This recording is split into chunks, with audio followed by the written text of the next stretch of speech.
जो बिक जाए उसे इंसान नहीं, सामान कहते हैं।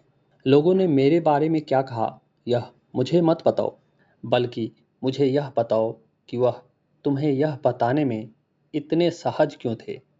एक समझदार बुजुर्ग की मृत्यु का मतलब है जैसे एक बहुत बड़ी लाइब्रेरी का जलकर राख हो जाना। ईश्वर सबको सब कुछ दे, लेकिन गलतफहमी कभी न दे, क्योंकि यह दिल को बहुत तकलीफ देती है।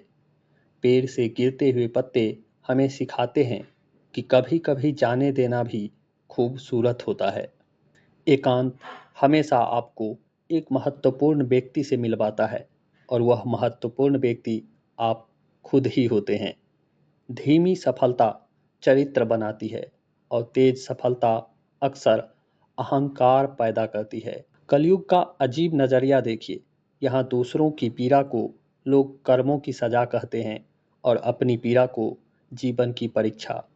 जो खो गया उस पर अफसोस मत करो, शायद उसने जगह बनाई हो किसी और कीमती चीज के लिए।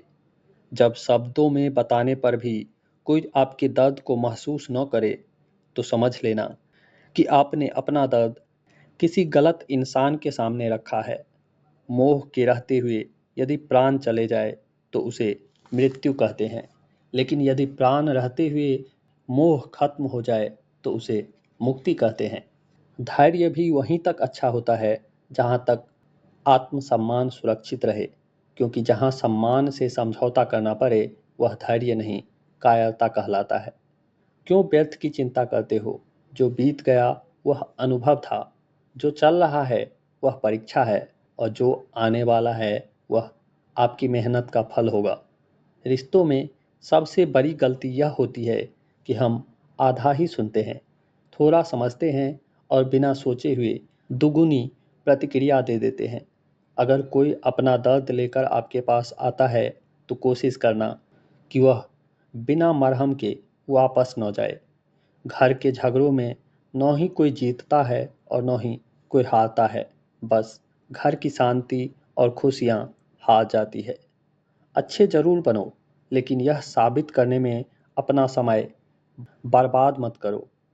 चलना शुरू करोगे तो रास्ते खुद दिखाई देने लगेंगे।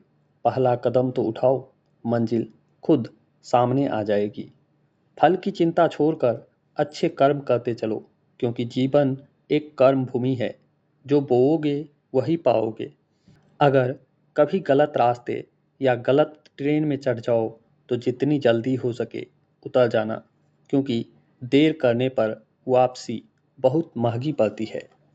त्याग वही करना जहाँ उसकी कद्र हो। दोपहर में दिया जलाने से अंधेरा नहीं जाता, बल्कि दिए का अस्तित्व ही खत्म हो जाता है। जिंदगी अधूरी ख्वाहिशों का कारवां है। मुकम्मल दुनिया तो सिर्फ कहानियों में होती है। अपनी ऊर्जा उन लोगों पर खर्च करो जो तुम्हारी अच्छाई को समझते हैं, क्योंकि कमियां ढूंढने वालों को तुम कभी खुश नहीं कर सकते। चापलूसी एक कला है जो स्वाभिमानी इंसान कभी नहीं सीखता, और स्वाभिमान एक ऐसा गुण है जो चापलूस इंसान में कभी नहीं होता। बहुत सुंदर होते हैं वह लोग जो समझते भी हैं और समझाते भी हैं। नाराजगी इतनी लंबी मत होने दो कि इंसान चला जाए और नाराजगी बाकी रह जाए। अगर जिंदगी में सब कुछ मनचाहा मिलने लगे ना, तो फिर न ख्वाब रहेगा और न ही जिंदगी का मजा। दोस्तों, जिंदगी बहुत छोटी है, इसीलिए सबका ख्याल रखिए, लेकिन अपना ख्याल रखना कभी मत भूलना। हमेशा मुस्कुराते रहना, कभी अपने लिए और कभी अपनों के लिए। मिलते हैं और एक अगली कहानी के साथ। तब तक के लिए अपना ख्याल रखिए और देखते रहिए जेपीएस इंस्पायर्ड की नई नई वीडियो। धन्यवाद।